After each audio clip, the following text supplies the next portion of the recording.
सगळं घडल्यानंतर मी इथे राहणं शक्यच नाहीये. पण बाबा माझ्याशी असं का वागले?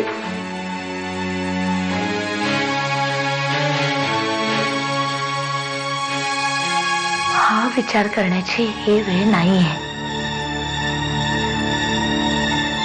आता फक्त एवढंच लक्षात ठेव की तू इकडे राहिलीस तर तुझ्या बाळाच्या जीवाला तो काय. श्रेयस पाटीलचा फोन आला होता, त्याला भेटायला गेलो होतो.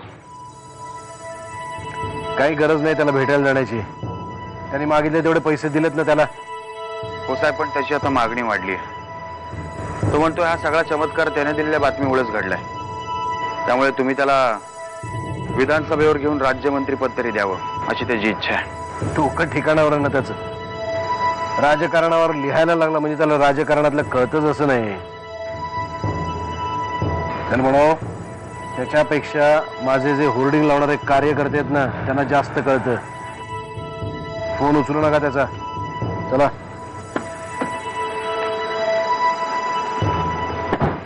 अरे बॅगांनी ठेवला की नाही? हो. कुलूप बिलूप लावले? हो. वडून बघितलं की नाही? हो. आपले वाकणी साहेब आहेत ना, त्यांनीच कुलूप लावलं. अरे वाकण्यानं लावलं? हो. आणि चाव्या कुठे ठेवल्या? वाकणी साहेबांनी चाव्या राधिका मॅडम जवळ दिल्या. हे सगळं जेव्हा नरसिंहाला कळेल तेव्हा तो काय करेल?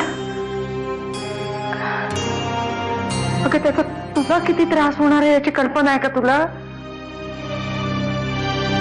आत्याबाई तुम्हीच म्हणालात ना देव आहे म्हणून, आणि तो सगळं पाहतोय. मला आता एकाच गोष्टीचा आनंद आहे की अमृता आणि तिचं बाळ आता सुरक्षित आहे.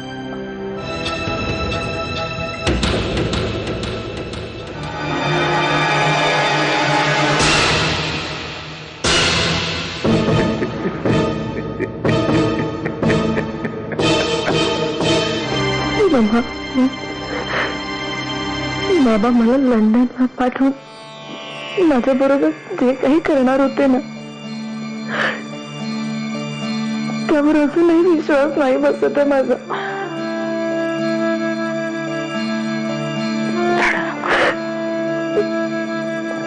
आता असं काही होणार नाही.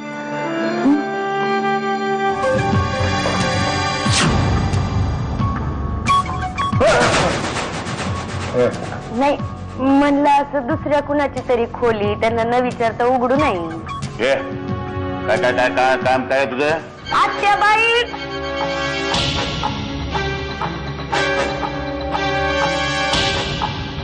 कसं आहे ना परशुशी,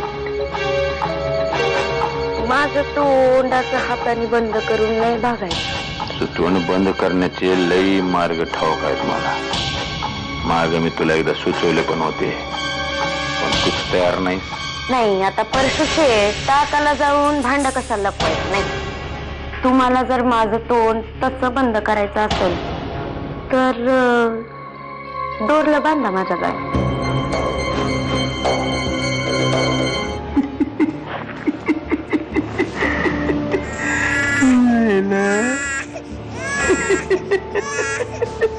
इकडे येण्याच्या अगोदर काय हरामखोरपणाची रंगीत तालीम बिलीम करून आली ते काय तू? खरं तर हे सगळं मला माहित होतं. मी ठरवलं असतं तर हे सगळं मला टाळताही आलं असतं. अमृताच्या मनातले तुझ्याबद्दलचे गैरसमज मला दूर करता आले असते, पण मी नाही केलं. एक आई म्हणून एक सासू म्हणून मी स्वार्थीपणाने वागले, त्याबद्दल तुझी क्षमा बघायची होती. मला माफ कर. असं नका बोलूत. आता जे झालं ते झालं. मला याच्यातच आनंद आहे की अमृता परत तुमच्याकडे आली आहे आणि आता ती सुरक्षित आहे. तिची काळजी घ्या.